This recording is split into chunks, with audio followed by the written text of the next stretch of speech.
Share, save, spend. I think from a priority perspective, I really buy into this, that if you emotionally help others first with your dollars, and I don't care how much it is, but it's just an attitude, that's going to set the framework for how you deal with all the rest of your decisions. So, because most of us, when we help others, I did a presentation for the Girl Scouts here a week ago, and these are the girls in Elizabeth's age group, talking about it. And I said, well, how does it feel when you help others? Great, super. Even they understand that helping others emotionally has a positive feel to it. So the more times each day or each week, each month, we can make ourselves feel good about what we're doing, the better that's going to help us in all the other decisions and all the other problems we have to deal with. So Duncan, who's a Twin City financial wizard, promotes sharing, helping others first, save for future goals as your second priority, and then you get to spend whatever's left. That spending should be at the bottom of the totem pole, whereas in many families it's the reverse. Oh, I've got to have this from cover, I have to have this from whatever. Money comes off the top, and then at the end of the week or end of the month, they say, well, do we have any money left for savings? If we do, then we'll save it. If we don't save. And some people don't like to make pledges to the church because for the same reason. They'd like to decide at the end of the month whether there's any money left, and then they'll share it with the church. So we're trying to say, if you can reverse our thinking on that, we'll feel better about ourselves too. Compassionate people tend to make better decisions. We'll talk a little bit about later about sharing. It doesn't have to be money. It can be helping others. Your time, that you devote a certain amount of your time each week or each month to helping others too. So, how much should you share? There's no magic to that. It's whatever you're comfortable with at that particular point in time. And it could be when you're working full-time, 40 hours a week or 60 hours a week and stuff like that. Maybe it's only 1 or 2 hours a week, helping others. Or gifting, if you gift 1 or 2%, that would be as much as you're comfortable doing. Although I'm not a big advocate of the sustaining pledging system where your money automatically comes out of your bank and goes to support an organization, because I think there's better gifting tools than cash, and it's only from that perspective. On the other hand, for people to know every morning when they wake up that they've already given for that day, because they've done it automatically, for some people it can be a huge benefit. It can be a huge positive feeling that they then can go about the rest of their spending knowing I've done this. That's taken care of. I don't have to think about it anymore. I don't think about it every week, every month, every year. I've got it automatically come on. And we found the same thing in financial planning, that those people who took advantage of their retirement plans at work, where the money automatically went into the plan, and they never saw it. It never came to them as money that they had to put in their checking account, write a check out for. They were more able to put more money away once they made the decision, once they got on board and did it automatically. They found it was no pain, and they had plenty of money left to live off. And having done automatically was a huge benefit. Okay, second priority after sharing is saving. And we all have different goals that are future goals that we need to put money away for. It could be a house, or your house, or a car, education for ourselves, retirement. And one of the advantages of saving is that saving delays the gratification. In other words, if you wait to buy something by saving the money first, you sometimes appreciate what you buy, whether it's a TV or it's furniture, whether, you know, the delayed gratification is worth it not only for the item itself, but the financial side of it is even a bigger benefit. So, for many people, savings tends to be the last, whatever's left in the checking account at the end of the week or the month is what goes into saving, when in fact it should be the thing right after helping others. And again, what is the goal? Well, as much as you can, you know, and we'll talk a little bit here about the advantage of that. But you know, I think anybody should be looking at if they can save 10%, you know, and a sad statistic for the whole country, and there are people that are good savers. I don't know what it is today, but it was like 5 years ago was the last time I saw the figure. It was less than 2%. And that included putting money into retirement plans. So less than 2% of people's money was going into something of future benefit, whether it was for retirement, whether it was for savings, for buying something. So if you're only saving 2%, what does that mean? That you're trying to live on 98%. Or in some cases, back when real estate was doing well, people were living on 105% because they knew that the real estate was going up in value, so they could live on part of that growth, quote unquote. And we'll talk why that was, I'm completely opposed to. But anyway, that saving as a part of a strategy for long-term financial independence is critical for more than just the fact that it saves you money. So the rules of thumb when it comes to savings and borrowing, you should never borrow money to buy anything that goes down in value. In other words, you shouldn't borrow money to buy a car, you shouldn't borrow money to buy furniture, clothing, any of those things that depreciate, that 5 years from now are going to be worth less.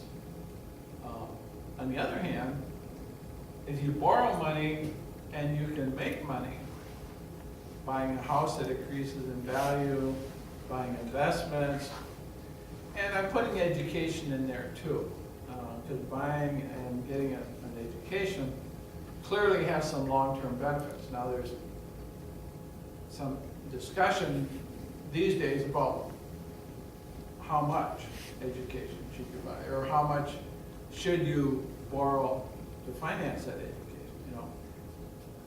And this, to let you know where I come from, is that I was one of those people that graduated from high school or college not owing anything to anybody.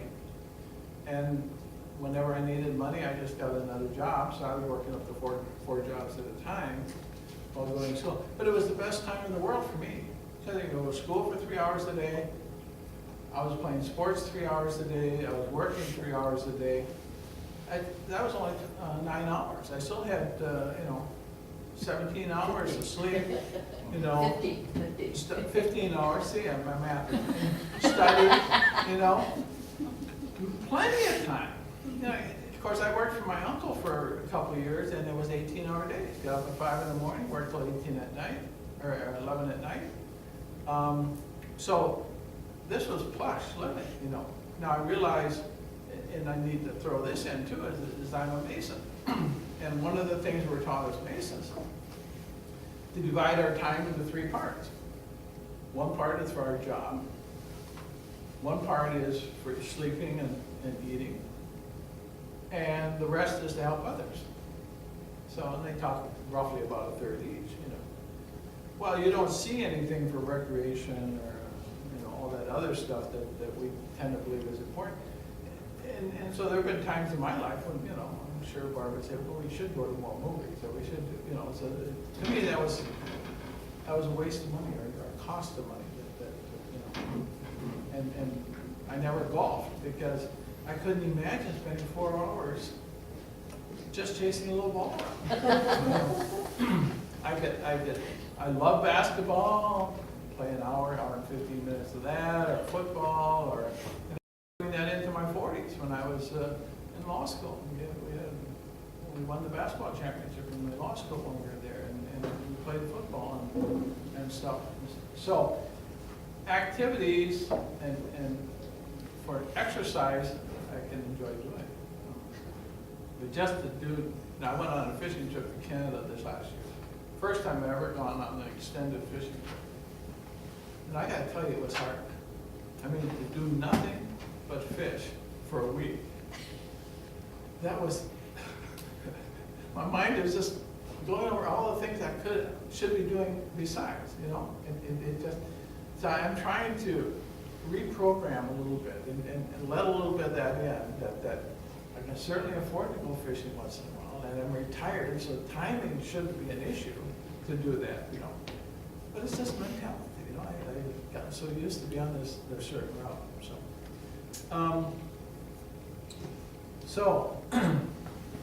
The additional benefit of saving, and this is probably huge, which I think people don't necessarily incorporate into their income, that if I take $5,000 off the top and save, or 10%, what that really means is I'm living on the rest of it, and I did the math with the taxes and stuff.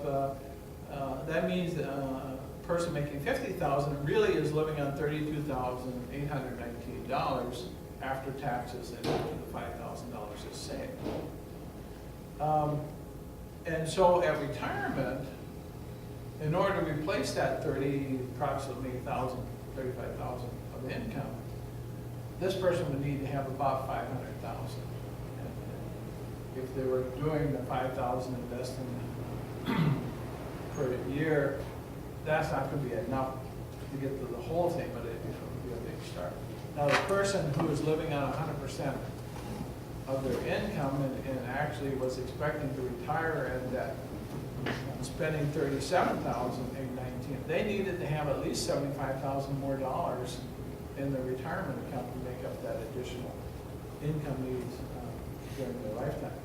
So, the first person after 26 years, if they were investing at 10%, they would have been able to have that $500,000.